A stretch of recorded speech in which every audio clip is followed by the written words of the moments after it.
Last Friday, Allison Cohn made her status FBF to a pic of me as a pipsqueak. Awkward.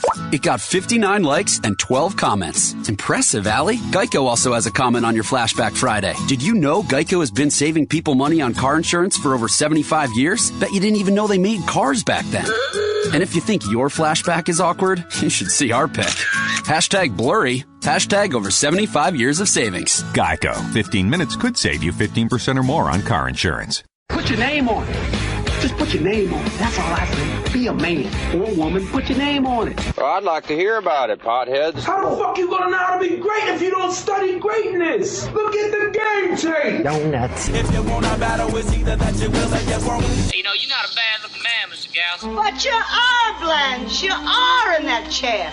There's something wrong with us. Something very, very wrong with us. Hey, man.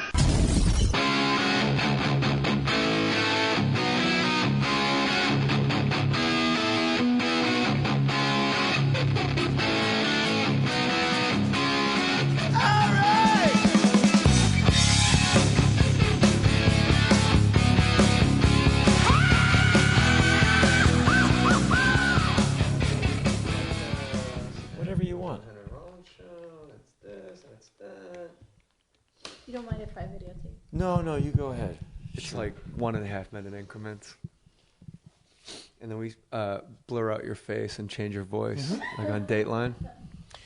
There's that series on A&E right now on Netflix, Gangsters. Yeah, they're like, and they always have someone in a dark room. I went out with him for 28 years. He killed my dad. Like, none of these people could be on the record because they all get found like in a car trunk in the river. Are you rolling? Are you recording? Henry Rollins back again. First of all, thank you for coming back. We were just talking about those shows like Murder, Inc., Gang Wars. Right. They're very popular. And they always blur out the guy's face because he'll get, like, as you said.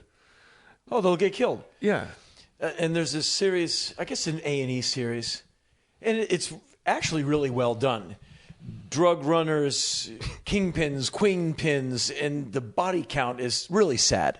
And it's a lot of, New York in the 80s, crack, and people are just dying all over.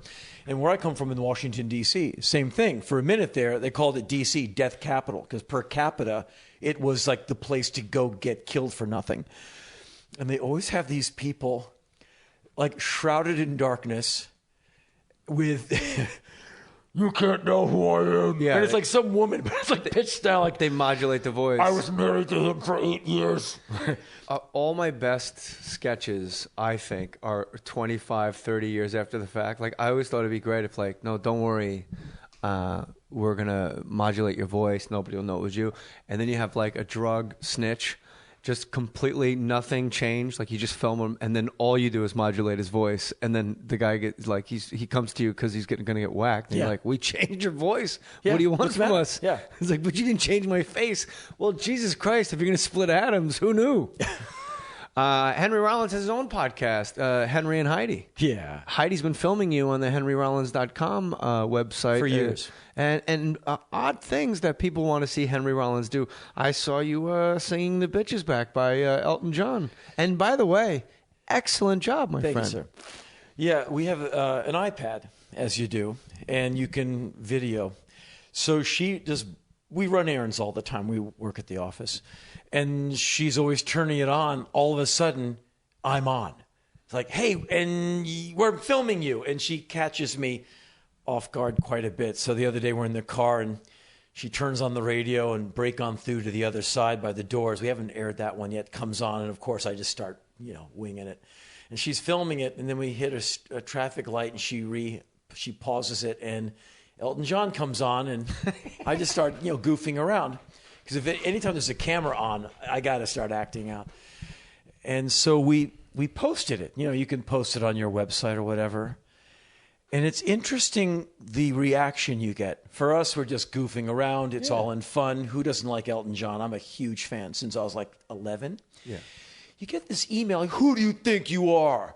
Trying to be Elton John. You. You're like, really? I'm trying You to be... watched it for free. It's like, I don't know, 100 seconds of me just being a horse's ass.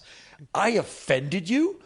You're all about yourself, man. You doing Elton John. Like, how dare you? Where do you get off? I like the assumption that you were trying to be Elton John. Yeah, like there trying I to am. transport yourself into Elton John and his Pete Rose haircut. Yeah, here I am with my toupee and my husband. Yeah. Yeah, that's me.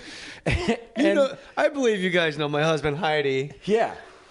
And it's just incredible. You do something and you're just goofing around, but that's public opinion. People get to have an opinion, but you can do anything. And I learned a good lesson not very long ago that it doesn't matter what you do, someone will find a way to run you down. Oh, yeah. And it's been coming up a lot lately on this podcast. Oh, okay. Well, I noticed it I was watching the news and George Clooney's on. And I was reading an article about him online. And I think he's a tremendous actor. Count me as a fan. I think he chooses his scripts very well.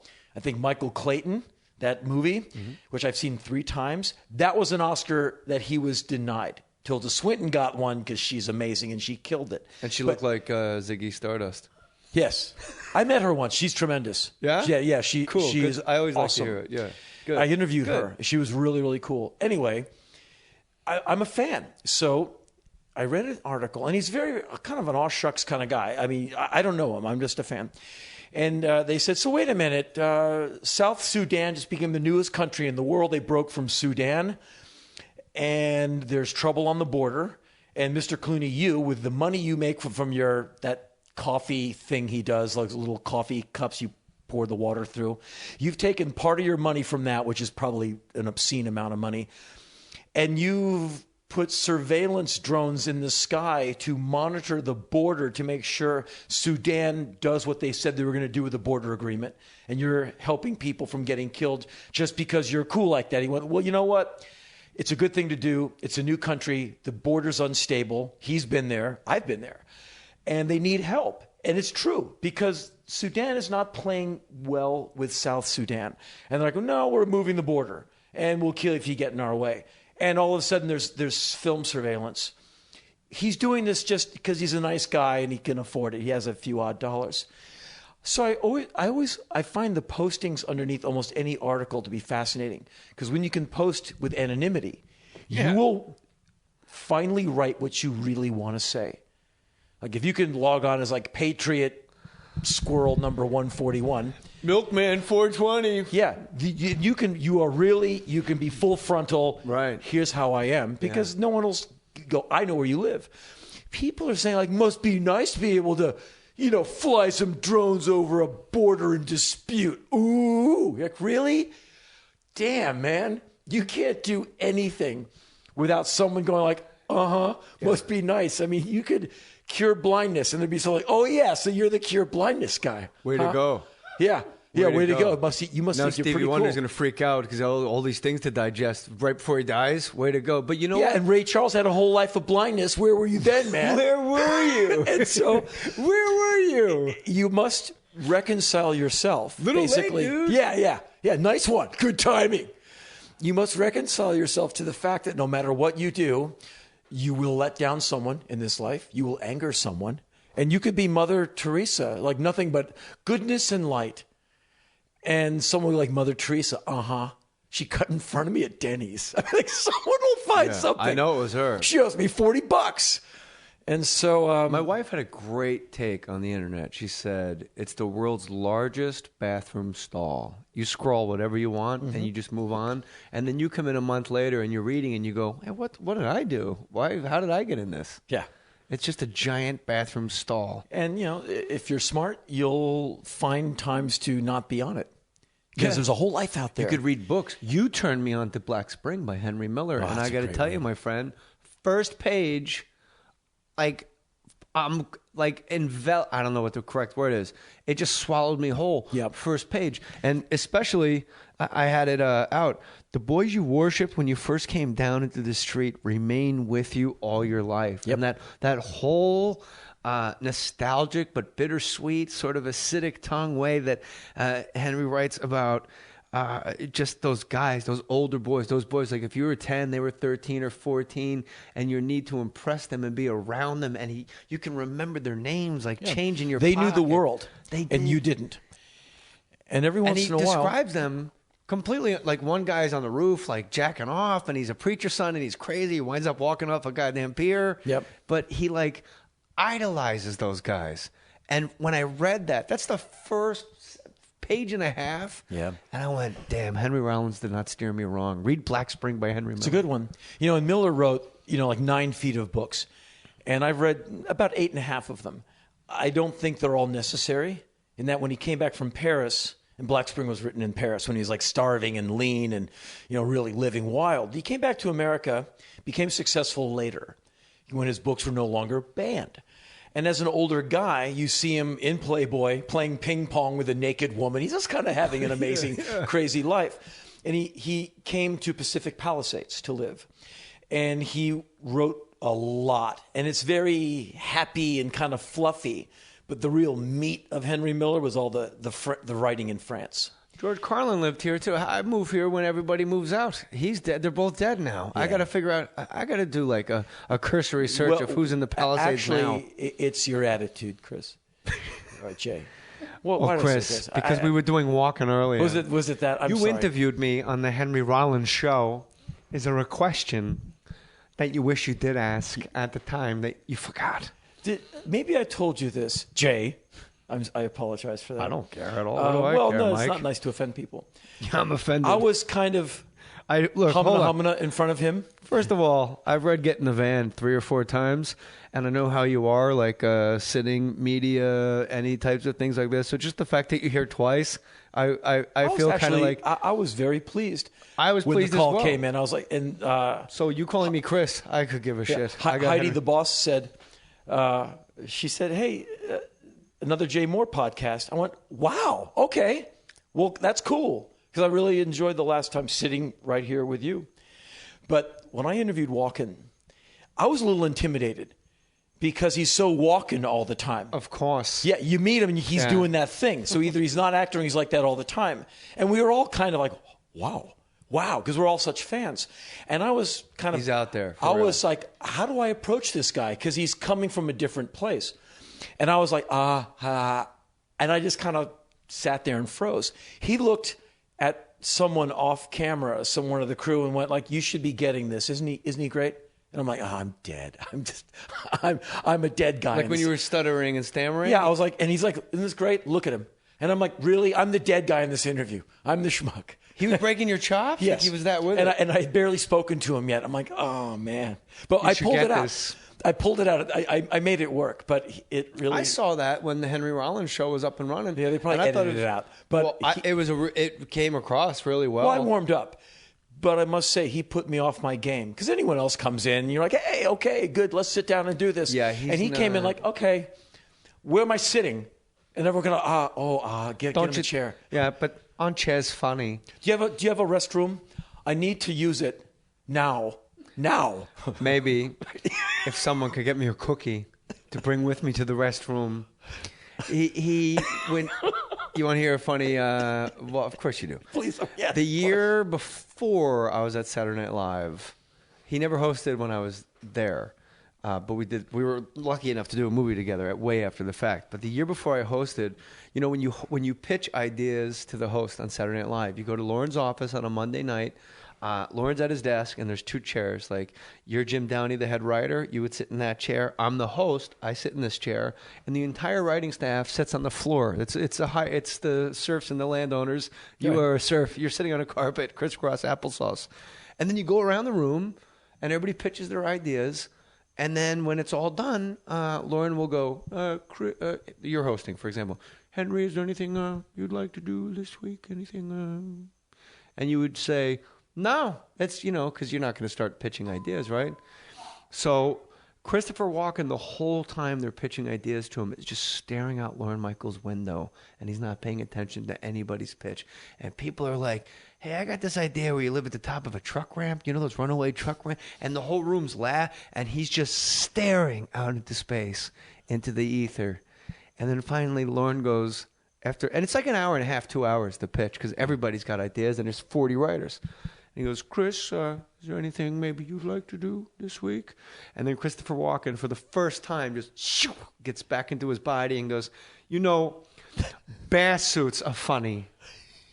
Ape suits as well, but bear suits particularly. Bear suits are funny.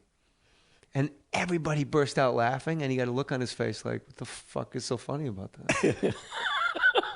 And it wasn't until I worked with him on Suicide Kings that I brought that up. I wanted to know if it was true. I knew it was true because Mike Myers told me, and he wouldn't lie. Right. He's not a sensationalist. And he said, what nobody knew is that the Big Top was in town. The circus was at Madison Square Garden.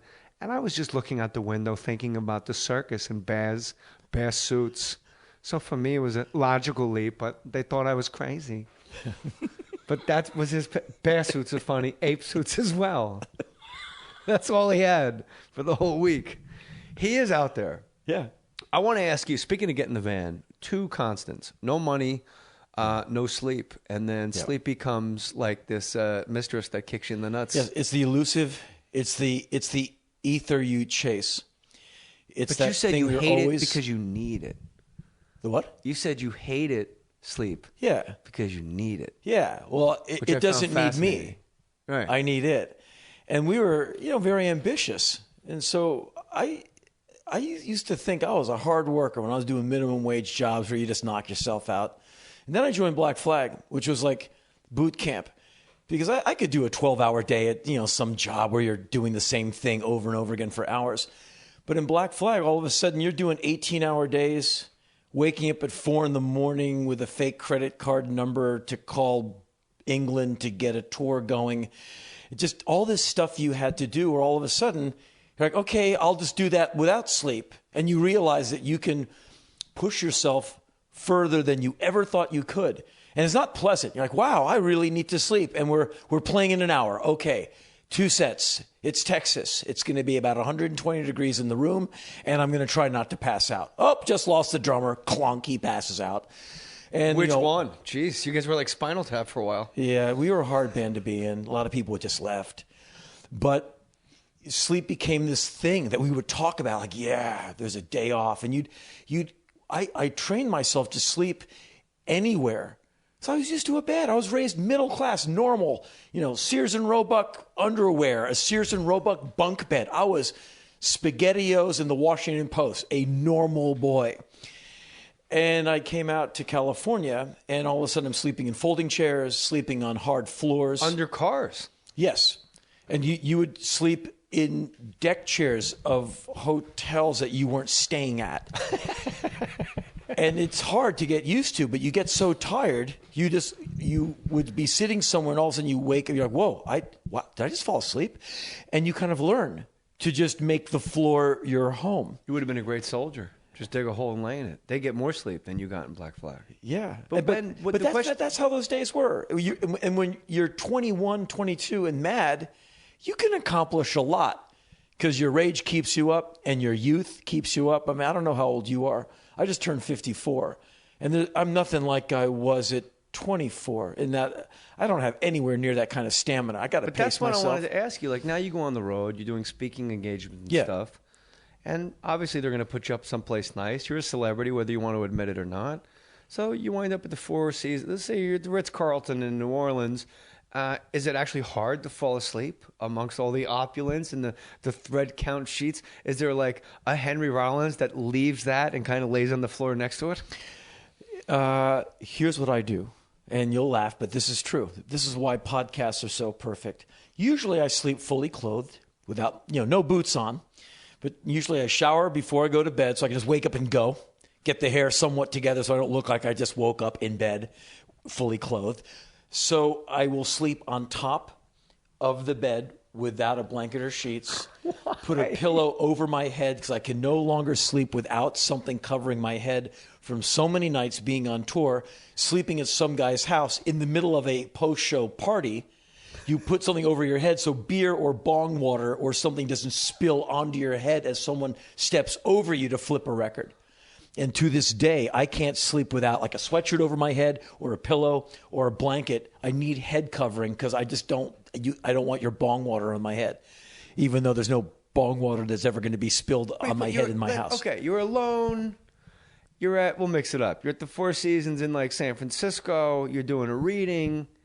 And you're just going to go fully clothed on top of that beautiful giant bed? Like, why? Like, at what point do you go, hey, Henry, It's okay, bro. Get under the blankets. No, go back to that Sears and Roebuck guy. I go to the closet where they have, in the nice places, they have like an extra bedroll and all that. This isn't going to end well. So I go to the closet. I pull that out.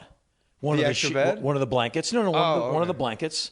Because in the nice places, they have like an extra comfort or whatever. I just roll that out and sleep on the edge of one side of the bed near my alarm clock because I got to get up the next morning. And I will sleep fully on top with this comforter blanket thing on top with like a sweatshirt pulled over my head. I do this at home too. But you do put a comforter on your body. Yeah. From the closet. Yeah. But I was a couple of years ago, I was going to be in very cold parts of the world for quite a while, like parts that China get boned, like Beijing in the winter is just brutal. And I was going to be in freezing Beijing, and I was going to also be in parts of Africa in the desert where at night it's just ridiculous. So I was training myself to sleep without a blanket in cold. And so I would leave doors and windows open at my place so cold air could get in, and I would just bulk up on like 2 sweatshirts and a pair of sweatpants and like something else, just so I could learn to not have a blanket on me and sleep and get used to that. And it took a few nights. Yeah, but didn't you know that when you got to China, they were going to put you up someplace nice with blankets and comforters? Yeah, but I just wanted to be ready to sleep in cold. And when I was in the Sahara Desert, I was in incredible cold with just a sleeping bag. Oh, okay. But the training I had given to myself helped me fall asleep quicker in a cold environment. Oh, that's fair enough. And I like training myself for adverse conditions just to see what I can do with it. I'm not a tough guy. I'm really not. And I'm not looking for how cold could I get and still sleep. You say that often, and you've said that in your youth, and even in Get in the Van, you say a lot about how you're not a tough guy. But you know what? I never went off stage and punched a guy and crushed his orbital socket in because he spit at me. You're certainly tougher than I am. You're definitely a tough guy. No, that was stupid. You're definitely a tough guy. You know, but why don't you get under the blankets? Why don't you reward all that work, lugging your own gear, sleeping in vans with guys from other bands, breathing their stupid beer breath on you, talking to chicks, and putting up with all that bullshit? Now that you're a grown-up, you're 54, go back to the Sears and Roebuck SpaghettiOs, Washington Post. Get under the fucking blankets. I said that like Dice. Get under the blanket, Henry. I don't know. I just don't sleep well that way. When you're under blankets? Yeah, I don't know. I like to be able to throw the... And right now, I sleep with an unzipped sleeping bag kind of partly on me. Like the clothes you see me in tonight, right now, I'm going to be going to sleep in these without the boots on. These are your pajama jeans. Yeah, just Dickies and a shirt. Yeah. It's all cheap, so you can lose them and replace them easy. And I'll take the wristwatch off for comfort, and I'll just put this sleeping bag over me and an old blanket, which I've had since about age 6, which I, for some reason, still have. Attaboy. And that's how I'll sleep. Do you read, like, Margaret Atwood, like her poetry about sleep? No. No? You never, what is it, variations on the word sleep? No. Oh, you dig it. I got Henry Miller... Black Spring because of you. You would love Margaret Atwood. Well, to honor your confidence in me on taking a chance with Miller, I will investigate that book. Yeah, and so before we leave, write it down for me, and I will. And I'll check it out. You're a poet anyway, so I mean, you'll dig it because it's great poetry. Oh, I'll give it a try. Somebody's ringing my doorbell. I'm expecting no one. So you know what that means? Oh, is that sound we're hearing? Yeah, I'm not getting up. I should just open the garage door, and me and you should just, launch into my war. Yeah, great. Cover to cover. But what you said when I just arrived about the podcast. Weeks ago, Heidi had this idea. She said we should do a podcast because I had just done a podcast with Pete Holmes. Is that his name? Yeah. You Made It Weird? Yeah. That's the name of his podcast. Nice guy. A lot of people check him out. And people write nice letters. Hey, I heard you on Pete. It's very nice. And Heidi said, we should do that. So I said, well, we have the microphones. All I need is the right box. So got the right box. My engineer pal came in, struggled with the software. We did it. He even taught a bonehead like me how to do it. And we did it, and somehow I got the mic levels right, and we actually pulled it off. And we're doing nothing very different than what you and I are doing now. But for a Luddite like me, it was a major accomplishment. I landed on the moon by getting two of us into a microphone. I still haven't learned how to do it. Okay, I have to have Corey come to my house. It's not that bad, is it? I mean, one can learn how to do it. And is it something in me? I don't want to go like full Mark Maron and make it about me, but like, there's something in me where I refuse to accept that I could do this completely on my own? You could do it in about 5 minutes. Yeah, but I just. If you don't want it, that's fine. Corey's coming over. Maybe it's the only time we go over scheduling. That's my high idea, I guess. You have what it takes. So we did it. And we did like 30 minutes of just the two of us, BSing with each other as we do, Heidi and I, because we can start an argument about anything. You have friends in the neighborhood. All right, let's hit pause. Okay, this is Jay's dealer. My friend, does shaving irritate your skin, give you nicks, bumps, razor burn? You probably blamed your razor all these years and thought upgrading it every time with the latest gimmick would make your problems go away. But upgrading your razors usually just cost you more money and made you feel ripped off. What you really needed all these years was to simply upgrade your shave cream. Shaving gels and foams are mostly air. Air is not a lubricant. This can cause irritation and discomfort. That's why you got to go buy Cremo, C-R-E-M-O. Cremo is an impossibly slick foam-free shave cream. It comes in a tube, not a can. Almost any razor will glide effortlessly and comfortably over your sensitive skin if you use Cremo, with virtually no bumps, burn, or irritation. Don't waste money on complicated and costly razor blades. Get Cremo! At Walmart, Target, Walgreens, CVS, Pharmacy, you got to get the Cremo. I'm telling you, Cremo works. Red cap, white tube, Cremo. Hey, Jay Mohr here. Cold weather is here, and for many of us, that means dry, itchy winter skin. Instead of using the same old anti-itch products this winter, I want to challenge you to try something new. Tri-Calm. A recent clinical study showed that Tri-Calm is 5 times more effective at reducing itch than 1% hydrocortisone, which is a topical steroid. Tri-Calm works on skin irritations like the dry, itchy skin people get during colder months without the unwanted side effects of steroids. Plus, Tri-Calm is backed by the itch-free guarantee. If Tri-Calm does not stop your itch, you can mail them the empty tube and get a full refund. If you have dry, itchy winter skin, get a tube of Tri-Calm for your medicine cabinet, your car, your desk at work. Hell, carry one in your pocket. Tri-Calm. It's guaranteed itch relief that's 5 times more effective than hydrocortisone with none of the side effect of steroids. Find the white and blue box in the anti-itch aisle at Walmart, Walgreens, and CVS Pharmacy. Tri-Calm. Talking about the Tri-Calm. Like a good neighbor. They're here. There you go. All right, so your podcast, Henry and Heidi, available on iTunes. Everybody go get it and leave nice messages. Yeah. So we posted just the two of us. Heidi said, tell me a story about this. And, I got a million stories. And so 29 minutes, and we give it to the lady who does all of our internet stuff, who's incredible. She puts it up so people can listen to it. And within an hour, email starts flooding in. Wow, man, that was great. Really? Okay. Did they email you real quick? Did they email you at henryrollins.com? Contact or? Yeah. Okay. Yeah, exactly. Good. Get the word out. And we've had that email address since like 1993. So at this point, how come you're not on the internet, my friend? Plug in your computer, you'll find me. Anyway, we get hit with so much mail, and all of it was one way. Well, I love this. Like, really? Because I'm expecting, like, oh, what do you think you're doing? But all the email was so friendly. And within 4 days, the thing has been listened to over like 10,000 times. Yeah. Okay. So a few hours ago, right before I took off to come here, we did a second one, which we're going to do a quick edit on, tighten it up just a little bit. It went a little long. And we're going to post it, I don't know, tomorrow. And so whenever it goes up, I guess it takes a few days. But this is this thing that's incredibly fun, very easy to do, like a couple of clicks and you are doing it. And apparently people like it. And I like the price in that there it is. Go download it for free. So free. How much can you complain if it's free? And I kind of made Heidi mad because as soon as you give me any idea, I want to take the idea in 80 million different ways. I said, wow, I could do stuff on my own. I could take stuff I've written but never released and read it, and that would be fun. Maybe an unreleased journal entry from the first day I did this or the first time I went here. And she said, oh, now you're making everything complicated. I'm just saying, no, Heidi, it's like, look at all the potential.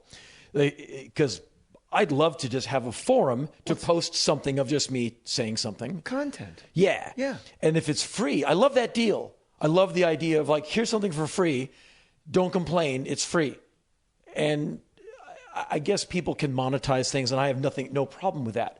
I just love this idea of here's something you can put on your phone or in your car and listen, and it will keep you company. Yeah. And I love that idea. And so hopefully she and I will do more of it.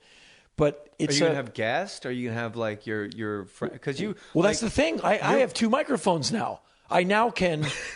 You know You're what big league, man. Well, no, my previous setup, I used only to do my little radio show, and it's like 1 man, 1 box, 1 microphone.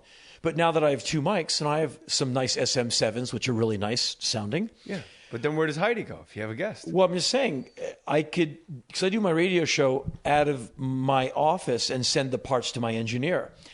Say my friend Ian is in town. I can now sit down with Ian, mic up both of us like you and I are now, and go, okay, let's put on some records, and let's talk about the first time we both heard this Cramps single, play the single and talk about the time we saw the Cramps and Lux Interior fell on our heads.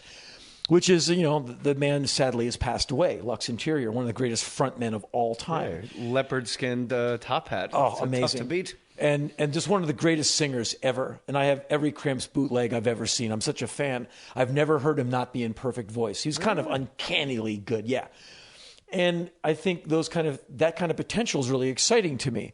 And so I'm very happy about this new advent in my gearbox, having this new box where I can plug in 2 mics and get something happening. But plus, what I was going to say though, like you mentioned, Ian, your buddy from back in the day, but like all of your buddies from back in the day, that's appointment listening. Like if you could just pull Danzig out of retirement and talk Misfits, or get Jerry Only or somebody. Well, that's what I'm saying. You can take this on the road and set it up with your laptop. And anywhere you go, whatever town you're in, like, oh, so-and-so's in town, I'll meet up with them before the gig, we'll talk for 20 minutes, and then you go back to your house, Henry, and then you can just add 20 minutes to that. And then, like I said, but basically what I'm saying is the people that you could interview are like, I'm getting excited at the idea of it. Yeah, I love the idea because it is very portable, and the software is a little hard to install. Pro Tools is very proprietary. You have to sign up for the sign up to get signed up for the other sign up. I have a Corey. I have a gal named Corey Fry. I record one like into my phone. Like sometimes I'll be driving and I'll just do like an hour by myself, and I'll just do some stand-up stuff that I'm working out, but I'll tell like a story. And then Corey comes over and I hand her my phone. I go, here you go. Yeah, go Put play. it up on iTunes. So you're much more technologically advanced. Well, the installation of all that actually kind of brought me to my knees, and then I had to bring in my engineer pal, and it nearly he nearly caved, but finally we got it to work. Well, he just said, I can't get this last thing to, and we went, oh, you have to do this. It wasn't in the manual. Does he sleep under the blankets when he goes to bed? No, he's a real human being.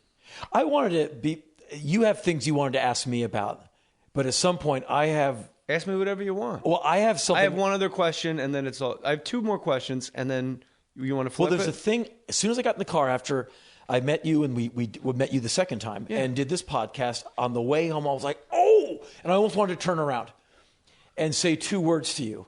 And tonight I will say those 2 words to you. And I can't wait. But what did you have to say? I gotta wait? Me? You just got back from Uzbekistan. Every Azistan that there is. There's much. Like 6 of them. You went there. And when we left... I was about to leave, right? Henry Rollins, you left here, you went to your car, and within about 48 hours, you were getting on a plane with a backpack to take photos. Yeah. In Uzbekistan? I was in Uzbekistan, Kazakhstan, Tajikistan, and Turkmenistan. And then from there, I left that region. Because there's also Kyrgyzstan, but I've been there before. And I went from... I heard George Clooney's got drones, just checking out those borders. Checking me out. Yeah. I went from there quite a ways to Georgia, to Tbilisi, Georgia, down the road from where Stalin was born. That's where the weightlifters live, man. It's a really swinging city. I quite liked it. And then I went from there through Istanbul, where I've been quite a few times. It's really touristy now. It's not like it was. I don't think of Turkey as the touristy spot. No, like, you want to go to West Palm? Now let's go to Istanbul, Turkey. Istanbul it's a lot of Europeans. It's like Casablanca. And it's a lot of backpacker youth and a lot of youth hostels, and it's nice.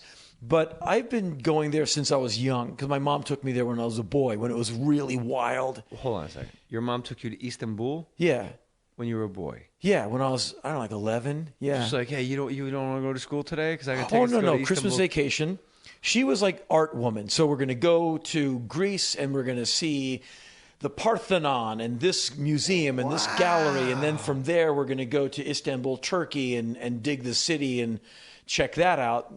And I went there again in the... So those tourists, those backpack people and those fanny pack people, they're annoying to begin with, but they're also kind of stepping on your memories a little bit. Well, when your city is overrun by those people, and the city's now built for tourism, and so it's hotel, not exactly TGI Fridays, but a lot of Western places. Like, I love that place. TGI turkeys. Well, they want you to be at home and part with your money comfortably. They want you to have a nice experience. So you go home and you know what? We went to Turkey. Turkey, yeah, it was awesome. And it's nice, but it's overrun by Westerners where you're like, hi, yeah. Oh, you saw me play 3 years ago. Well, it's nice to see you. And so I did 48 hours there, and then I limped back to America. And it was basically, I got back on December 22nd. And I've been back in town ever since. But what's interesting about Central Asia, and I'm not some historian, but you know the basic history. Everybody went Stuart through... Copeland was. Well, he sat there and broke Iran down to me for about an hour and a half, so go have at it. Well, everyone went through Central Asia. Alexander the Great, the Mongols, the Chinese, the Greeks, and obviously the Soviets. And so you can see a lot of history, like in Uzbekistan, where I spent the most amount of time. I was in Samarkand, which is kind of the middle. And in 1230, early 13th century, Chinggis Khan, as he's called there, Genghis Khan, and the Mongols went through and literally flattened Samarkand. They just went in and went, boom, and they just razed the entire city. And there's a tomb of the prophet Daniel, and it is said that he is buried there. It's also said he's buried in a few other places. And so there's the tomb of Daniel. It's a sacred, holy place. And I asked the guide, and I had a guide with me. I said, so is there some kind of tomb or some kind of box where the remains are? He said, yeah. I said, did anyone ever open it and see what's in it? He said, yes. I said, was this ever explored? Like, is Daniel here? Because it is disputed. And he said, it is disputed. And I forget what year it was. I think some French or British archaeologists came in and said, let's see what's in there. And they pulled the tomb open, and it was bones determined later to be elephant bones. Yet, everyone just, look, it's bones, it's Daniel, shut up already. And there's a spring nearby. You drink the water. It's a holy place. There's this idea, if you're buried near a holy person, you're going to cut in line to get to paradise. Yeah. So a lot of people would bury grandpa just near the tomb. Yeah. The earth moves. This is like 14th century. The earth moves, bones come out. This kind of thing fascinates me. So I'm standing with this guide, and I'm like, is that a bone? It looks like a bone sticking out. Wait a minute. There's a lot of bones. Wait a minute. There's a shoulder. There's a leg. That's a guy lying down in the dirt where the dirt has fallen and worn away. And he said, yeah. At that moment, the imam, the guy who runs the joint, comes up, and he sees the guide all the time. So he goes, okay, who's the guy you got with you now? He goes, oh, this is Henry from America. And the imam sees that I'm looking at all the bones and I'm fascinated. So he goes, Mr. America, come with me. And he opens up the gate where you can't go, but he lets me in. He goes like, go have at it. A lot of bones. Go check them out. Knock yourself out, bone boy. And I find all this to be fascinating because you get to be junior archaeologist. And so the guide and I, we walk down this clay mud trail because people don't really go back there. So you kind of have to be careful not to tumble down the hill. And I said, can I just dig? The guy said, knock yourself out. Specifically? We're in Samarkand, Uzbekistan. Okay. Basically, just resetting it for the Midwest of Uzbekistan, kind of the center of the country. And I start digging around, and there's like a plate. Wait. You start digging. You're with bones and mud. Yeah. And your instinct is, I'm going to start digging around. Yeah. Not like, I should put my hands in my Dickies pockets. Oh, no, I'm curious. And so I'm digging away. You're digging in bones. You're gonna have Legionnaire's disease or something. They're old bones. Anyway, I'm digging. Old disease? And out. I fucking got him. 1.5 podcasts, I got him to crack. I find the handle of a vase. And you dig around it and you pull out like half a vase that's gorgeous. And you're like, wait a minute, this is like some serious history. Yeah. Where's the archaeologist? And he said, you know what? There's so much of this because Chinggis Khan leveled the entire city. You can walk 4 blocks from here, and this is what you're going to find in the ground. Not the bones, but the pottery. So he humored me. He goes, yeah, knock yourself out. I'm pulling out oil pitchers, all kinds of parts of plates that are like painted and designed next to bones. So I said, okay. And finally my hands got cold, and we left everything out.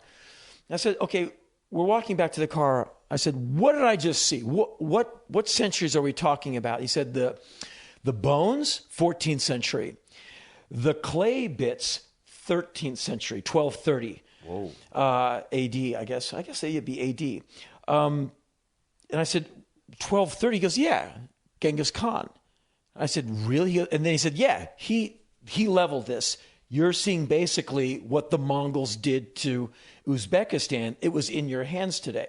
And having that kind of access to history, like in America, you can't walk up and be like, hey, let's go dig here, and like someone will kick you off the land, right, or you'll get arrested or something. But Thanks, Teddy Roosevelt. In some parts of the world, the history is just kind of open and you can go. And several days later, I'm in Turkmenistan, which was fascinating. And understand that every day you're in Central Asia, a lot of websites. You're in your hotel room and you're trying to access the internet. Can't go to that website. That's blocked. Can't go to this.com, blocked. Can't read about the human rights records of these countries, which are appalling, or their dictator strongman president, because it's all blocked. Amnesty International blocked. Anything you want to read about prison records in these countries, block. My own website in Turkmenistan, I couldn't even get to my own website. Plus, you go on a website they don't like, they kick you off the internet for like 15 minutes. They put you in the sin bin. Like, hey, you think you're funny? Penalty box. And so in Turkmenistan, I meet this guide, young girl, educated in Moscow. So she speaks great English, and she's had a semi-westernized, like in Moscow, it's much different than Turkmenistan. I mean, everything's available. So she basically was kind of in the Russian New York for a while. Then she comes back to Turkmenistan, which is, don't go there, can't do that, that's closed, that's a government building, don't look at it, don't take a photo of it. That's a soldier, he's making you cross the street. Why? Just do it.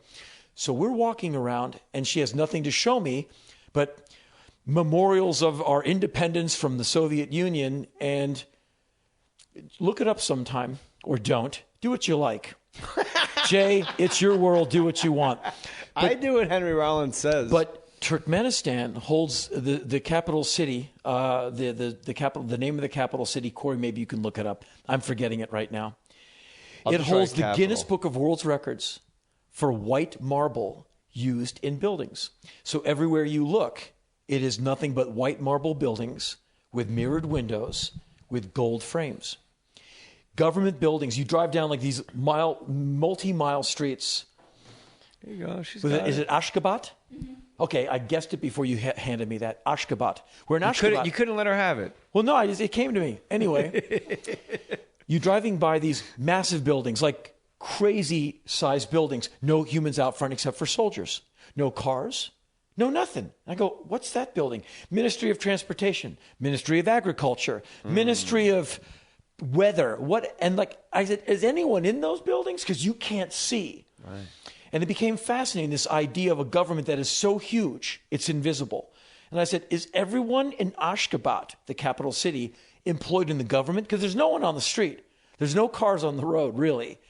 And there's these huge buildings that are awful, the most ugliest buildings, and you can't take a photo of any of them. So, of course, I'm sneaking photos left and right out of the window of the car. It was a fascinating country to be in. So there's nothing to show me because you can't go anywhere. So like, we'll go to the park, and there's some park with all these like statues of dinosaurs. Like, let's look at dinosaurs. We're looking at the dinosaurs. It's boring as hell. All of a sudden, there's two guys in blazers and turtlenecks walking with us. And I said, let me guess. These are plainclothes cops grooving on the Westerner. She said, basically, yeah. And they kind of get in your face, look you over, and my instinct is to basically just go like, man, what are you looking at? Yeah. Like, what's up? And you can't do that. No. Not there, because you really need to get home someday. So you just talk to the guide. Are we in trouble? She says, no, they're just, you're a Westerner. They know me because I always have tourists here. But they're just making sure we don't. I go, what are we going to do? She goes, I don't know. And the most fascinating part of the time there, we have lunch in this restaurant. An SUV, an Escalade pulls up, perfectly detailed, clean.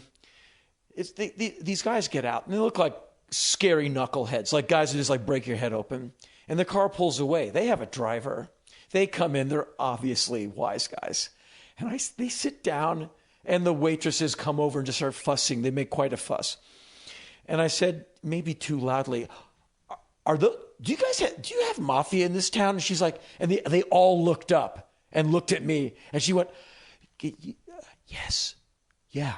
And I go, what are they moving? She said, we have a lot of heroin coming through here from Afghanistan, and we have all kinds of stuff happening, and yes, they're mafia. I'm like, okay, because they looked like right at a central casting, and they all would they would come over and like break your arm just to say, hey, you should shut up. Yeah, yeah. And it's a fascinating city because the authoritarian overreach, everywhere you went, there's someone saying, don't ever use your camera. Like, no problem, man. Yet, crime is kind of like, hey, what are you looking at? The crime is kind of naked and operating, yet every third person's a cop or a soldier. It was a fascinating thing. And they say you're not a real American until you leave America. And I guess when you go to places like Uzbekistan, and you realize, well, you really see how different your life is, and how incredibly free we are. I actually do have rights. Yeah. That's oh yeah. No, the Constitution really does work for you most of the time. When Richard Nixon went to China, I think it's Richard Reeves wrote his biography, or it's Richard Reeves. And when that big China visit, huge. Everybody on the street when he was in his motorcade, like the guy walking his dog, the family, all actors. The Chinese government just hired like a lady putting mail in a mailbox at the exact time the motorcade. Like real Chinese people were not allowed any on this because they were fucking starving and dirty. Yeah. So they like hired actors to just look like regular Chinese people, like, hey, two kids throwing a ball back and forth. And Richard, I was thinking of Kissinger, Richard Nixon just looking out the window like, there's fine people here. Yeah. And that's when you go to Tibet in Lhasa, you drive, the Lhasa, the city is, restaurants and, again, touristy. But then on your way to the airport where the people live, retaining walls. Every once in a while, a door will open and you'll look at like, wow, that's a lot of mud you people live in. And then the door closes because that's where the people live. As a Westerner, you are not allowed to go in there. And they've built walls like nothing to see. You'll start digging. Well, have you ever been to the catacombs in France? That's what I really want to get to. I went to the catacombs, believe it or not. This is crazy. I went to the catacombs in the Sistine Chapel. They are now blocked off. You can no longer go. You can't go to the catacombs anymore? No. This is heartbreaking to me. I really want to go. But as far as I know, they've been closed. And you walk in there, and it's like 80 skulls over here. 80,000 skulls. Yeah. And I was a little kid still in their outfits. with my mom. And Your you mom take took this you to the tour. catacombs. She took me to the Sistine Chapel, which is staggering. Has your mom ever heard of like Hawaii? Well, she was art museum lady. She wants to go see all the museums. She's cool as hell. She's a pretty interesting woman. And your dad was a bit of a square, right? Yeah, he was like, I remember going to visit him on the weekend after I'd come back from Turkey. Where have you been? And I named all the islands of Greece I'd been to. I went to Santorini and Mykonos and Rhodes and Crete and Pompeii. And he just looked over at me like oh, what a pussy. Because he's a PhD, smart guy, never traveled. Never traveled? No, he just didn't want to know. And my mom, I lived with her. She said, okay, I've saved my money for 3 years. We're going, kid. And you'd leave for 3 weeks and go. It's fantastic. It was good for, as a young person, like if I had kids, that's what I'd be doing. Like, okay, you're ambulatory. Let's go and see India, or let's go to Europe. Let's go see something different. My mom took me to London as a kid. And London, for a child, to see the Tower of London, the guard, the beef eaters, and all the ravens walking around. Here's the chopping block where they chopped off a lot of people's heads. You're like, damn, Big Ben. It's all fascinating. They had to of course it is. Pull me out of those My mom museums. pulled me out of school to go to the farmer's market. I thought she was the coolest lady in the world. I can't imagine. I'm being serious. Yeah. She'd say, do you want to take just a mental health day today? And I was a complete fucking maniac in school. And, every once in a while, you got to let the air out of the tires and just, And my mom would just come into my bedroom in the morning and go, you want to take a mental health day? And we would literally go 2 towns over to the farmer's market and for like 4 hours. And that changed my life and reset my batteries. Your mom's taking you to see Big Ben. Your mom's awesome. Yeah, it was fun. Mrs. Rollins, well done. Well, you get to go to their history museum and you see the writing of Chaucer and Shakespeare. And it's mind blowing. And then you can go there as an adult. Well, I've been several times since as an adult, and it's even cooler. You're like, that's Chaucer. You're a better writer than Chaucer. Sure. Chaucer's a bore. Goddamn Canterbury Tales. It's not a poem. I had to memorize that stuff in high school. Yeah, we all did. It's I didn't know. Worst. And they tell you it's a poem. You're like, really? Then how come we've been on it for a semester? Yeah, I don't know how other schools were, but we had an English teacher. How do you know? Like as a comic, if I think of something, or if my wife actually writes 60-70% of the act because she doesn't sleep. She's an insomniac. So Lucky you have a writer. Yeah, I'm sleeping with a writer. It's fantastic. And it's always funny. But if she hands me something, or if I think of something, I go, oh, I'm playing whatever, Cobb's in San Francisco or the whatever place. I just know it's going to work because it was thought of between our 2 brains. But when you're doing spoken word, how do you know? That's ballsy. There's no bass solos. There's no guitars. Have you ever gone on stage doing spoken word going, I don't know if this is really going to cut it tonight? Or have you reached the point where just because you've decided that that's the piece that's going to be read, it's good and it kicks ass? That's why you need to go on stage and read it. Well, I don't go on stage anymore and read anything. I just go out with a stopwatch and that's it. And I just basically the stopwatch is for the audience's benefit, so I don't go too long. And so anything sounds boring. I look down. It could be, but no one leaves. But people in the front row do always text and look up and just go like, shut up. But why would anybody go to a coffee shop to watch you stand there with a stopwatch? Well, no, I put the stopwatch down at my feet so I can look down and go, okay, I've been on for stage for 2 hours. It's time to land this thing and let these people go home. Oh, you are talking. Oh, yeah. You left that part out, Henry. Oh, yeah. You said I just go on stage with a stopwatch. And I was like, what a weird performance piece. It's Maria Abramovich. But I don't bring things on to read, and I don't have a set list. I just Really? go. No. I have it in my head. And the way I've tried to develop the material where I think, okay, this is going to communicate. And to me, what works, and I use that word in quotations, is it impactful? Will you understand what I was trying to get across to you? And you can disagree with it. You can go like, well, you said a horrible thing. Okay, fine. As long as you understand what I was saying. And so that's up to me to be clear, impactful, compelling. So the 2 hours flies by. But also, I am harder on my material as I grow older. And I'll come up with an idea, and I'll go, no, there's a story in there, but I haven't got it yet. It needs to steep more in my mind. I need to take more notes. And often I will either pace or I go to the valley, San Fernando Valley, park my car on Ventura, because you can just walk, and I'll just walk and talk out loud and go, okay, I'm running the story. I want to hear my voice say the story out loud. And you can walk for blocks and never see another human being when all the stores close. And otherwise, people just think, oh, he must have a Bluetooth in his head. People drive by and see me talking to myself, which you do see these days. Or maybe I'm just nuts. But I will actually work through the material in real time. Go, okay, it's good. It just needs work. So I'm going to say this story again to myself. I'm going to write things down, and I'm going to find the story in the story and now it's stage worthy. Or, you know what? I thought it was good, but it's not. It's out. And so now I go on stage with hopefully material that is fairly unimpeachable. If it's historical, I've done my research. If I'm going to talk about the Constitution, I memorize the piece. If I'm going to talk about Lincoln, I memorize the chunk of the speech that he did in 1838, January 17th or 19th, the speech of the Young Men's Lyceum, gorgeous speech. And I go, okay, Lincoln said this, boom, boom, boom, boom, boom. And we should think about that because that's a really good idea. So I do my work. So when I go on stage, nothing is like, well, and I'm not interested in being on an edge where I'm going to go out and I don't know how this is going to go. I don't know how it's going to go, but I don't go out with nothing and go, well, I'm just going to have to pull it out of my guts. Yeah, at least you know you're prepared enough where if it doesn't go, it's not because of you, it's them. That's comics reach that level too, where you go and do your show and you go, well, this shit, I got a standing ovation last night saying these exact same words, so I think it's just kind of a hinky crowd. Right. But basically... But that's what's great about the podcast. I'm just trying to do my homework. Yeah. And so by the time you're paying $30, yeah, I'm not ripping you off by coming out half-assed. Yeah. You've never been in the rip-off business. No, you're quite the opposite. And like you and a lot of other people on stage, you love your audience. I mean, like they came, they showed up. If they don't come, I don't have a house. I don't have a living. They've given me a great life. Yeah, you're the tree in the forest that falls unwitnessed. And like, why bother if no one can hear you crash? Why bother falling? And so my audience allows me to exist. I justify my existence by looking at them. Like, I am here because there's an audience here. Right. I must be here. Yeah.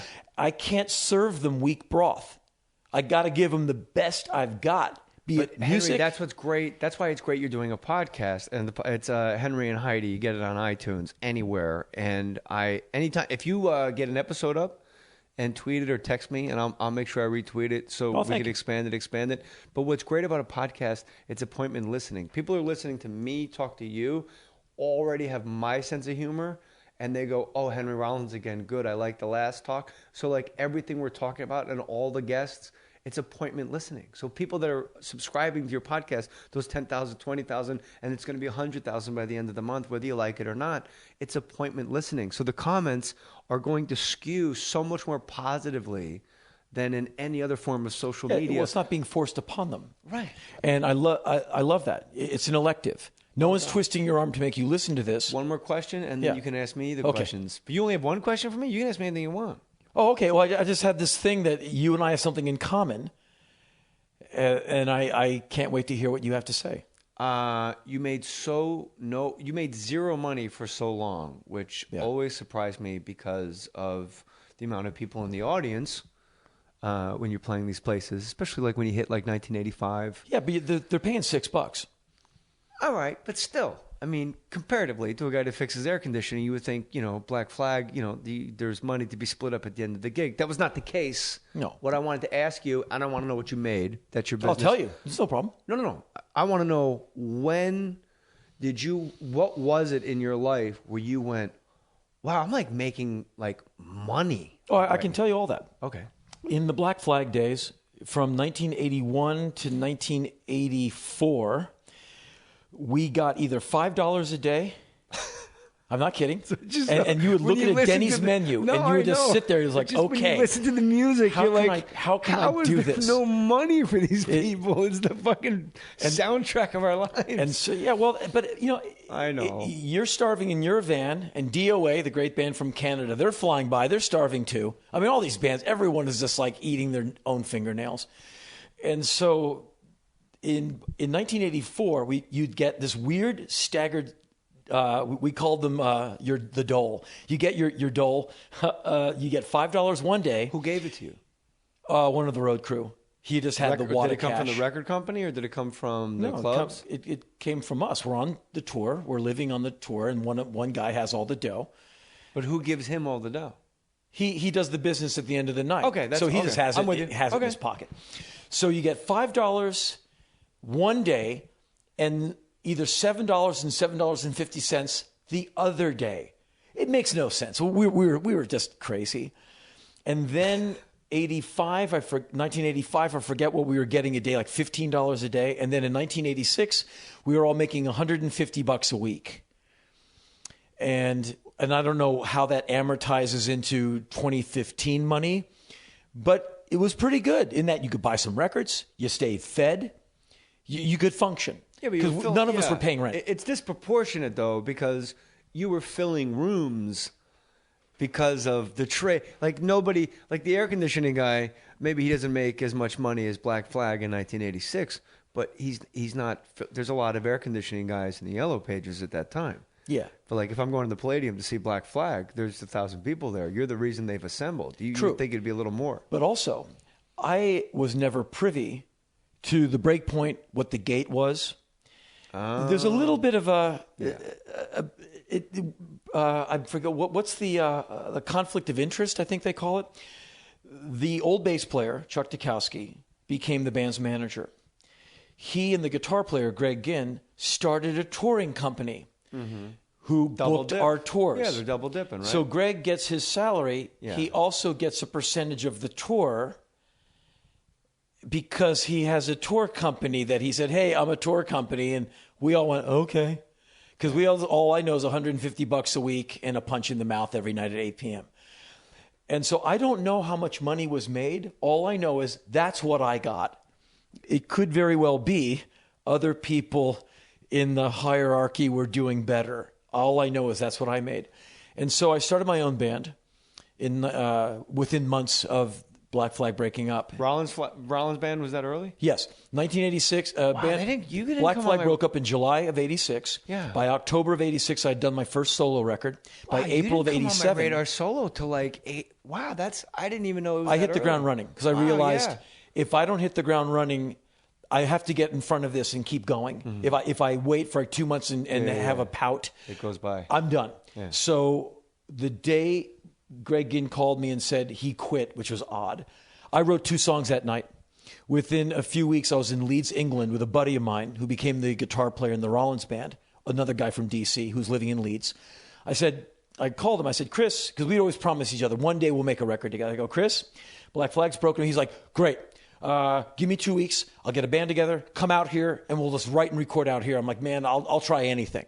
I had enough money to get one of those cheap standing room, only tickets on Pan Am. They had the cheapest flights to Heathrow. And I took a bus from Heathrow up to Leeds. For the listener, Henry's face, like it almost lit up like a kid talking about like, bro, we had the best seats at Fenway Park, man. Oh, well, it was great. A broke guy could get somewhere. A visceral, great memory. Yeah, it was a few $100. No, I enjoyed it. And so I took all the money I had and I went out to England with Chris and we wrote a bunch of music and it came out as an LP and an EP. Now it turns into 1987. By April, I have a band in a garage in Trenton, New Jersey. We are rehearsing. We're writing songs like they're just happening. And that became the first Rollins band album called Lifetime. But we were writing the first day we all got together. By May of 87, we're on tour. By October of 87, we're making the first Rollins band album. And so we went, basically write, record, tour relentlessly. And I did that pretty much nonstop for about 25 years. And so around 1990, the band is doing very well, catching on, and we're playing anywhere they'll give us a gig. We are flying we're playing in Eastern Europe. We're playing anywhere you will give us a stage. We're being smart. We're taking every gig. This is what you should do. Sounds familiar. Well, sounds like how it was when you were in Black Flag. Yeah, but with Black Flag, we're blowing out these places. I take my own band on tour. 9 months after Black Flag broken up, 20 people in the audience, 12 people. And like promoters I've known since I was a young man saying, Henry, I know your guarantee is $400 whole dollars, but we made $175 tonight. And I said, can I have all of that? Because I got to get a van full of hungry people with broken strings and drums Prague. To the next city. Yeah. And that night would be like Cleveland. But I said, can you do that, Henry? This band's going to be fine. You come back next year, we'll blow this place out. 88, we come back and do all the same places, sold them out. It took a while. And then the band starts picking up steam. And then by 91, we do Lollapalooza. And we have this album called The End of Silence that we're going to record at the end of the tour. We played those songs every night for night after night. What album was Lyre on? The one that came after, Wait. that was recorded in 93, released in 94. So the band is going from strength to strength. Lollapalooza in 1991, all of a sudden, instead of 700 people in Minneapolis, 8,000 people in Minneapolis are now seeing you because thanks to Perry Farrell and Lollapalooza, he put us on tour. What fell? Some kind of monitor you had plugged in against that wall. Oh, it's probably my phone. But it went perfectly into that basket. Yeah, I have psychic powers. But Perry said, "You go on after body count. You're going to go on first, man. He's the best. And it's going to be great. And people will like you. You're going to be their coffee, man. You're going to wake them up. It's going to be beautiful." He's a genius and a demon. He's a good friend. He's amazing. And that's one of the best damn bands I have ever seen live. They will crush your body. People are tired of me talking about it. Oh, okay. Well, I was so lucky to have seen them as many times as I did. I saw them, I don't know, like 50 times, just because I would tour with them. So Lollapalooza is when you started getting checks where you went, wow, there's a comma in this. We finished the tour, and a few weeks later, we're in the studio making this record. And, sometimes you finish a record and you just have a feeling like, wow, I bet this is going to do pretty well. The time was right. It's a good record. And we put the record out, and Tower Records, Album of the Year. We're on tour with the Chili Peppers in Europe. We're on tour with the Beastie Boys in America. A lot of things went our way. And a lot of people, more people than ever come to see us, were seeing us because we're opening for these fabulous bands. And it was in 1992 that I started making money. Like, wow, I just got a publishing check to where all of a sudden my rent is now handled. And my manager at the time, very good person, and managed me for many years, he said, "I'm going to take this much of your money." I said, "Yeah?" He said, "And I'm going to pay all of your rent for the next 12 months. So for the next year of your life, you're no longer freaking out at the end of the month." Because that was the indie band dilemma. Like, okay, it's the 28th. None of us have money. So you're on the phone in Budapest calling home. Can you, to your roommate, can you float me? Because you can? Thank you. Okay, another 4 weeks of my life have been covered. Because you're broke ass. And by 92, I now had money. Not like I'm buying Ferraris, but I'm covering my rent. I've got a bank account, and there's money in it. And from 92 onwards, there's never been a year where I wasn't doing better than the year before. Well done. And you work harder than anybody, any of your peers, I think. I mean, your work ethic is crazy. I just like to work. And I tried writing every day, like you said last time we spoke. Yeah. I got about 6 days. Oh, well, it's hard, but I did get a bit out of it. But good. I enjoy it. A bit. I was down the road from here a couple of hours ago. At the Starbucks. Yes, getting my... Same place as last time. This is our routine now, Henry. It is. We meet in my garage. Yes. And you go to Starbucks and you write. Right. But I try and do 1,000 or 2,000 words a day in the journal, and then whatever else. And yesterday was about 1,000 words and the LA Weekly article. So it's a discipline. But so I should get back to it. Well, especially being a comic. Also, I enjoy it. And I have a lot of... That's the big difference. I have a lot of free time that you might not have. There you are on stage at Lollapalooza with Body Count. There you are. Yeah. Right there. I would go out there a lot with Ice-T. What? He turned into a good pal. He's a very, very smart man. He's a good dude. He's a fascinating guy. An OG. He's an original guy. He is the real thing. 6 in the morning. I would sit with him. He came up to me the first day of Lollapalooza, and I'm like, whoa, there's Ice-T. I'm going to meet all these people. I was really looking forward to it. And he walks up to me, and he said, "Man, I've always wanted to meet you. Man, you're great." And I said, "Wow, okay." And we became friends just like that. And we would spend, because we were both on pretty early, and you can't get your bus out. And this whole tour kind of move as a pack. So you're there for the rest of the day. And by 11 a.m., I'm done work for the day. I can just walk around. By 1 p.m., he's done. So we'd find the catering tent and just sit down and talk. And he gets to telling stories. And like, shootouts he was in. And this is like old 38 revolvers. This is like service revolvers. Some old, hot ones. Truly old school running and gunning. Back when he was and you're crazy. like, why are you still alive? How did you survive that? And then you meet the guys in his crew, the Rhyme Syndicate guys, and they're all like him. They're coming from, he did 8 years for this. He did 10 years for extortion. He kidnapped someone and did 10 years at some terrifying prison. And they're all nice to me. Hey, Henry, like, they're all friendly to me. And I'm talking to them every day. And then I said, man, you got to come out on stage with me. I'm like, done. And I ended up going out on stage with him almost every day for like a week at a time. I'd do like every show with him and do like 1 to 3 songs. And then they'd play in LA and he'd call me, hey, we're playing tonight. I said, oh, I'm going. He said, you got to come sing with me. I'm like, done. And we'd sing, Cop Killer, that song Voodoo, There Goes the Neighborhood. Is that when would Perry and him do Don't Call Me Whitey? Yes. And they did That's that. Powerful shit. They did it in Atlanta. And it was malevolent. It was. They were nose to nose. Man, it was really. You wouldn't think they were friends. Right. But the tension that started in the audience. Because everyone knows that everyone's cool, that Ice is on the tour, and it's a big love fest. But no one in that crowd had probably heard that song before. And there's some pretty choice language in it. Without music, it's very stark. These two guys. We'll play the original, not the Perry. Okay. We'll play the original watered down version on the way out. It's quite shutting you up and making you pay attention. Yeah. And I remember I think it was Atlanta. And I was like, oh, great. Really? Really, you guys? And that's classic Perry Farrell. Like, where are you going to do it? We'll do it in Atlanta, where you could probably make something catch on fire. And so it was in the early 90s where I started getting paid, and it changed. It was perhaps the most profound challenge of my adult life in a very interesting way. I mean, I've had some bad luck and bad things happen to me in my life, and bad things happen to people around me, and that's been very hard to walk with.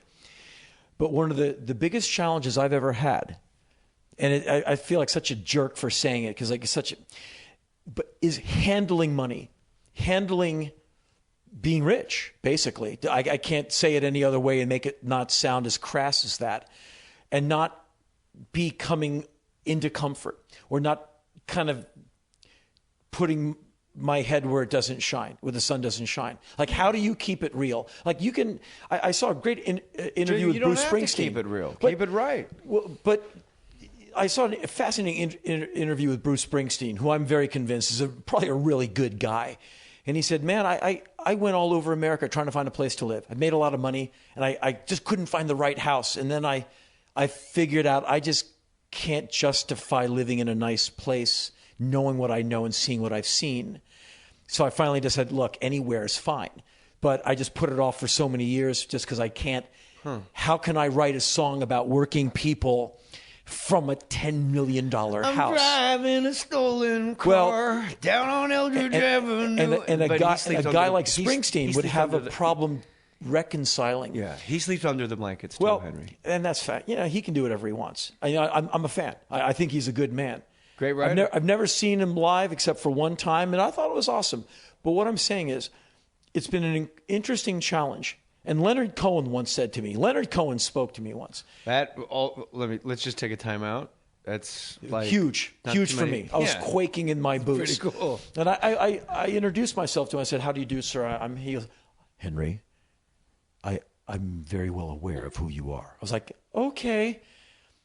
You've written many books. I'm like, you know I write books. You wrote Famous Blue Raincoat. Henry, you are very prolific. I am not. And I was like, that's okay. He blew me away. And he said, one of the biggest challenges you're ever going to have in your life, because he said this to me like 88 or 89. He said, you're going to be incredibly successful. One of the greatest challenges you will ever have in your life is balancing art and commerce. And I said, I'm never going to have commerce in my life. I reconciled myself to SpaghettiOs and thin futons. I just figured that was it. I threw art out the window a long time ago. It made life a lot easier, Henry. Well, but I guess when you're a comic, there's no art. It's a service industry. Well, I'm not. I love that you said that word, because I say that word service all the time. Yeah, my job is to make these people leave hurting. Happy. Yeah, hurting from laughing. Yeah, I get it. I can totally dig it. So take your art and your alternative comedy and shove it up your ass, because you can't move a fucking crowd like I can. Yeah, and I have always found myself in the service industry. I'm a yogurt machine. Like, there you go. I'm out I'm outputting. I'm making a book. I'm writing this thing. I'm making the radio show for you. I'm doing this podcast. I'm outputting. The applause is nice, but I'd rather just take this from me. Henry, we want to give you something for your birthday. I really don't want anything. I just want you to keep paying attention to me. Keep showing up. That's all I need from you. I don't care about the money or anything. Please don't stop showing up to this show. You stop showing up, man, you're gonna break my heart. Please don't. Back to the shed. And it gets back to that. Don't break my heart by not showing up. Right. And it would kill me if they stopped showing up. And it's not a financial thing. It's like, don't. No, it's look at me, look at me, look at me. And please that's why don't we get leave. into show business. Look at me, look at me, look at me. And you have this crazy unconditional affection for the audience. I love these people. I don't know them, but I need them way more than they need me. And that's the thing that keeps me getting up pretty early, running at it, because they got lots of options. I don't. And so over the years, getting wealthy to where, okay, I'm going to buy a house. Well, damn, I just did that.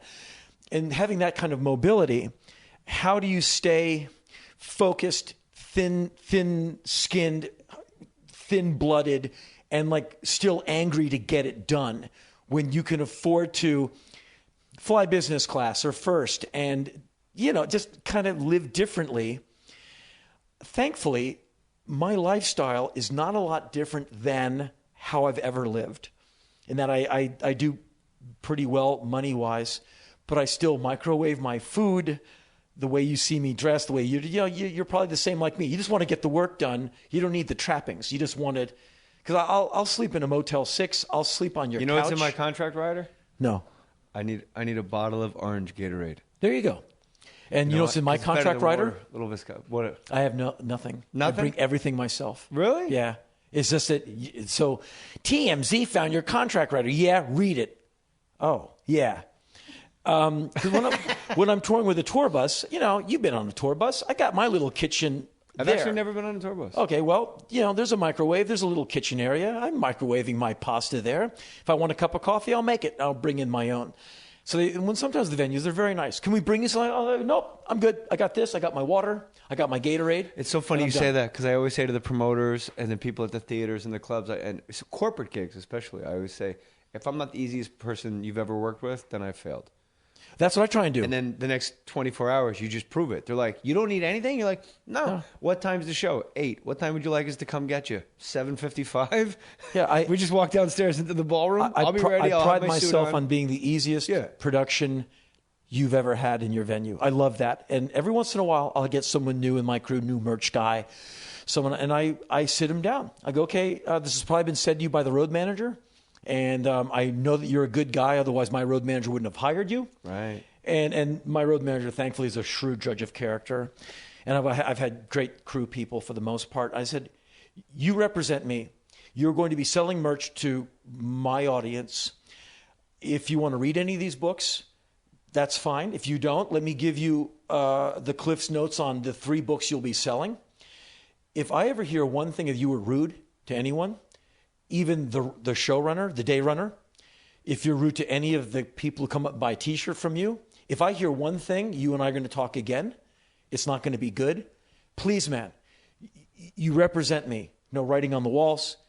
Be polite to everyone in this building. They're nice people. Yeah.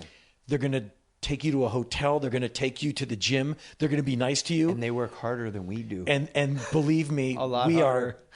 We don't work for a living. Right. They do. Yeah. And everyone gets it. And I like to be that guy to where after, like, Henry, can't wait to have you back here again. Thank you, because I'm really going to need to come back here again in 18 months. Yeah. And I really enjoy being that guy. And the older I get and the more good things happen to me fiscally, whatever, my reaction is, okay, I used to work 20 hours a day. Now I want to work 22. Now I just want to do more because I don't have to. I'm going the other way, but maybe it's because I have kids. Well, several minutes ago, I said, I don't have a lot of things to deal with that you do. Oh, okay. And I meant that not in a snarky way whatsoever, quite sincere. No, there's no snark here at all. You have kids. I don't. Yeah. I have been around parenthood. You're a lone wolf. Well, I'm a single guy living alone in my building, and I have a passport. So if I want to go somewhere, there's no one saying, when are you going to be home again? Unless it's agent, attorney, accountant. Someone saying like, hey, the fun squad. Well, you got to show up to do this thing because you promised. What and was so the, a lot of where you're doing when your kids were extremely young, I'm sure it's like, wow, it's 4 a.m. and it's vomit. Awesome. Yeah. I never had to do that unless it was the drummer. And I got to be on Kevin and Bean at 6:10. Right. Yeah. And so parents have a full-time job besides their full-time job. I never had that. Never had the wife where, you'd be a good dad. You're having a man. meaningful relationship with another adult. You got to be there. I never had any of that. And so I was able to go, well, I'm going to write for the next 10 hours. I can just sit and do that without being the bad dad, Dad. Right. Dad. Look what I'm doing. Look what I'm doing. And if you're a dad, how can you not want to watch? He's trying to communicate with you. Oh, believe me, there's times you don't want to watch at all. Yeah, I'm standing on one leg. I know. Yeah. But at least believe he's... me. But I have a chapter in one of my books, No Wonder My Parents Drank. Right. And it's when the title of the chapter is actually my wife wrote that entire chapter. When did I become so fucking interesting? Why must I be tethered to you? Like when we were kids, you woke up, you got out of the house, you didn't come back till it was dark out. Now it's like, Dad, look what we're doing. Look, see this paper? We moved it, and you're like, you guys are dicks, and that's not interesting. But you can't say that because that would be abuse. What's the thing you wanted to ask me, Henry? We're rounding third. Nobody's covering home. We've got a clean spot here. Okay. Phil Hendry. The best. Right. And I know because you were I think you were interviewed on Bobby Dooley. And because I am a solid podcast subscriber. I was in the audience the other night at the Hollywood Improv, saw the promo clip of you, or you were going to be there. And I'm such a fan. I think he's a damn genius. Well, there's nothing close to him. He's the kind of genius where when he was sitting here and we were like ad-libbing and goofing off and he's doing Bobby Dooley and stuff like sitting, like I'm looking at a grown man. Yeah. And when I did the Bobby Dooley podcast that he used to do, I don't think he does it anymore. I don't know. I was lucky enough to be interviewed by Bobby as well. Yeah. And you're sitting there for an hour and a half and there's this large, rugged, he's a man's man. He is. He's got a big beard. He's got big forearms. Like he looks like he should have an anchor tattoo, And he's and halfway through, you're like, you're in a rabbit hole, and you're laughing so hard. Yeah. But you know what? He showed me a magical out. When you're laughing, when you're doing a character like that, and you start to laugh, because I couldn't hold my shit together, but I saw a tell that we talked about, and when he started to laugh, he went, I'm sorry, I just get choked up about these things. No, he does and that. I've used that ever since. Like if I start laughing in a scene, I'll just be like, sorry, I just get choked up about, if it's audio only. They can see if you're laughing, it's video. But Jesus Christ, you're being interviewed by a grown man acting as a woman. And then halfway through, like you forget it's him. And you're talking to his batshit lady, Bobby Dooley. Yeah. And here in the garage, madness, wonderful, and a good friend. Yeah, he's a great guy. And when it was like a year ago, several months ago. Everybody, Google search Phil Henry, Bobby Dooley, and get the podcast. I mean, do it anyway. I got the email. Hey, Phil would like you to be on.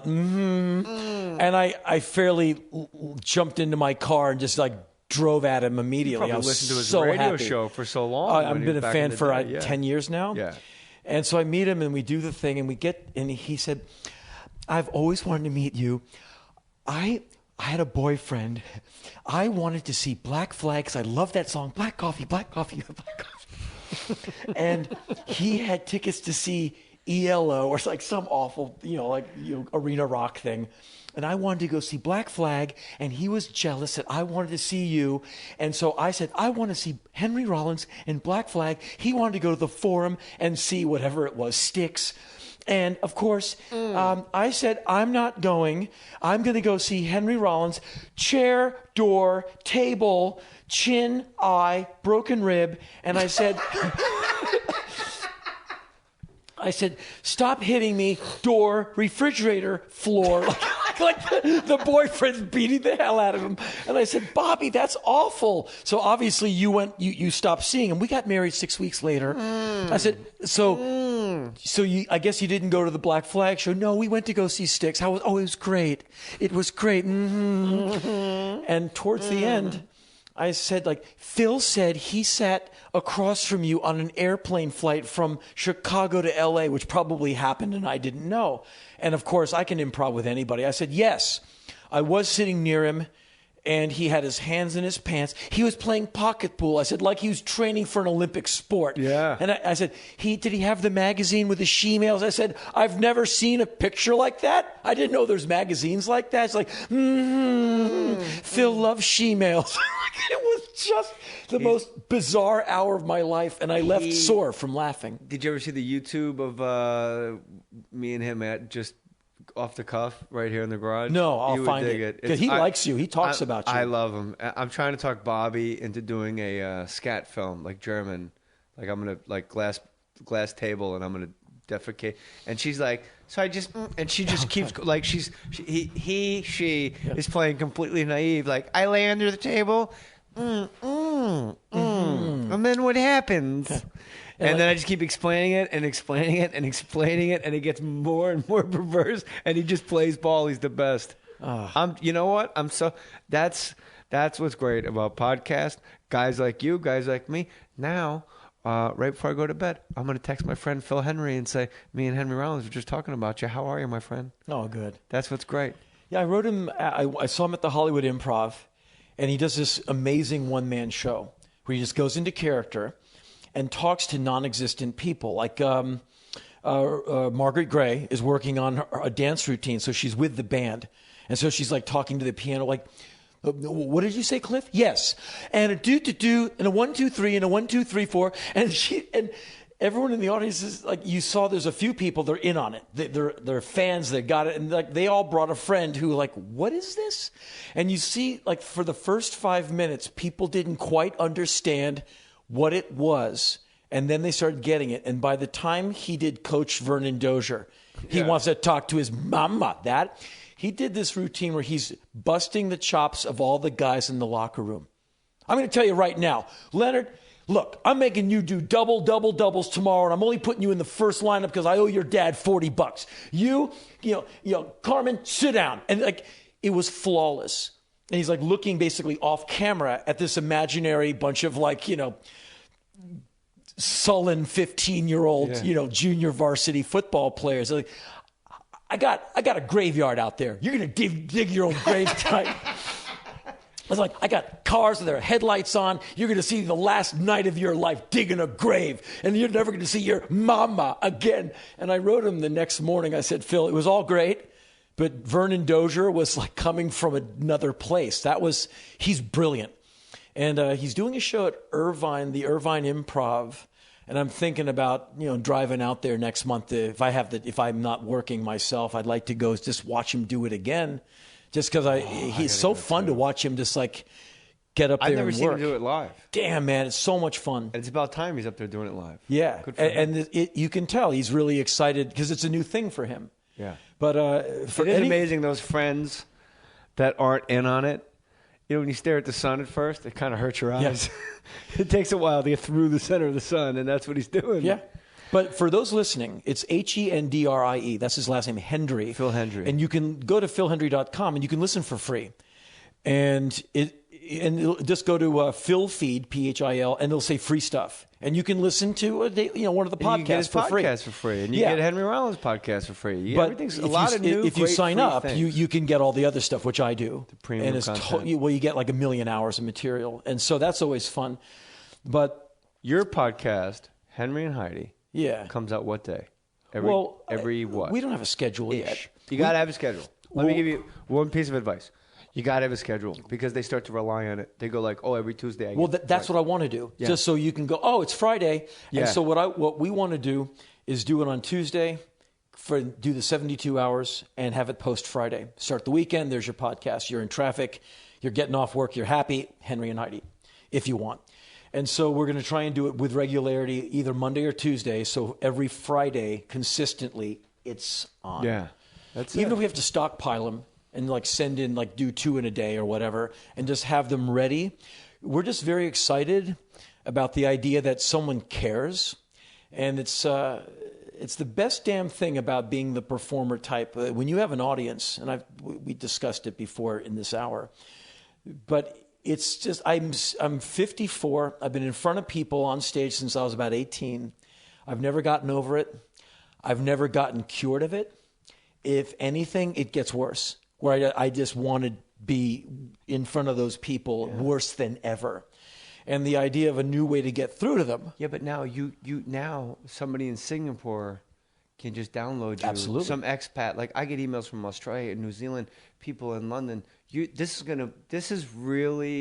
is your wheelhouse, Henry. You're really gonna be happy about having a podcast. I'm looking forward to it. And when you start getting emails from like guys overseas and gals that are like, hey, I'm a midwife in Wales, you're going, wow, because it's appointment listening. Yeah, I get that with my radio show because it's streamed after it goes live. It goes and you can download it. Yeah. And I get letters from Russia, Suriname. I mean, everywhere there's internet, there's some guy saying skeletons in Uzbekistan. Right. Well, there's like, hey, I'm a British architect. I'm in Dubai for a year doing this thing. Thank you for your radio show, man. You're saving me. Yeah. And you become a real asset to someone who is. This is when they go. I had an 18-hour road trip, so I didn't listen for about a month. So I had a whole bunch in a row. I used to subscribe to another radio podcast where you could download them, and I would be flying to Europe or something. I would save up a week's worth and go, okay, thank you. And it was always great.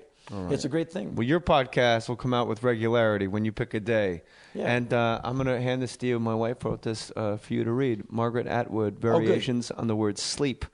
And I'm well into Black Spring. Well done, and thank you for the recommendation.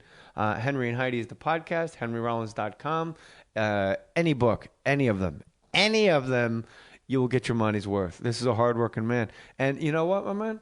First time, it was kind of like a first round of like a boxing match. We're kind of circling, nice, touch gloves. Now I'm very confident. You and I are friends, and it makes me very happy. Oh, well, it's nice. I feel the same way.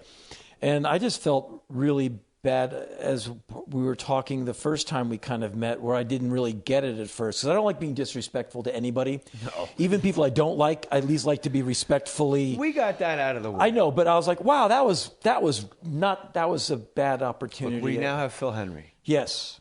But that's I'm glad you're going to text him. That's the panacea. I'm not on that level with the man. Things. So, but you tell him I said hello. You just said you emailed the guy. I emailed him, but I don't have a text thing. I emailed him, and you know what? The nice thing, he emailed me back. I said, hey, I was at the show last night. So then you have it. What are you talking about? Well, I went to his website and just left a message. And he emailed me the next day. And he said, wow, man, thank you so much for showing up. I mean, that was really cool of you. I was so glad it meant something to him. But I email people. You know, I'm a fan of so many bands. I was at a show last night.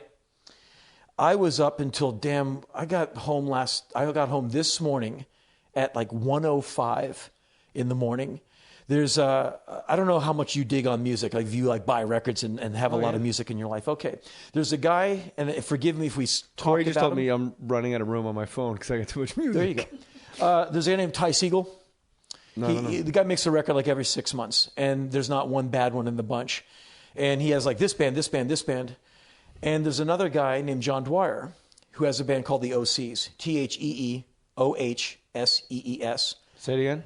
The OCs. THEE, new word, OH, new word, SEES. And John Dwyer, he's the guy. He owns a record label called Castleface, great records. And he's very prolific. And there's not one bad record. The guy's been making records forever. They're all great. And I'm such a fan. And we're kind of pals. I've never seen him play. Because I find out about gigs a week later. So a buddy of mine wrote me the other day, Larry Hardy, who runs and operates an amazing record label called In the Red, killer label. We're pals. And he writes me, he said, Ty Segall and his band Fuzz, he has a band called Fuzz, Ty and the OCs are playing at this bar in Los Feliz, free admission, and it's happening on Monday. And I said, thank you, because those are gigs I find out 2 weeks later. Hey, did you see? I'm like, of course not, because I'm an old guy, and no one tells me people anything. Forget to tell you, but they gave you the hip. They gave you the knowledge. So I parked, walked in. Where was it? It's at a bar called The Griffin in Los Feliz. Nice place. Wow. And so at 10:22 last night, Fuzz goes on, and they just killed it. They're so good. And then like half an hour later, they change over, and the OCs go on. And people come in, they recognize me. They go, hey, great to see you here. And I would say, I've never seen the OCs. And they're, really? Oh, are you in for a treat? I said, it's great, right? They said, Henry, get ready. I go to a lot of gigs. I buy a lot of records. I'm a music nut. Like, I'll go without food for records. It's one of the best damn bands I've seen in years. Really? And I see bands whenever I can, and I'm a crazy fan. He has 2 drummers now. They ran me over like a truck. I will walk on bare feet through fields of glass to see them play again. The OCs. The OCs. T-H-E-E. Ty was great. Amazing. But I'd never seen John and company play live, and it just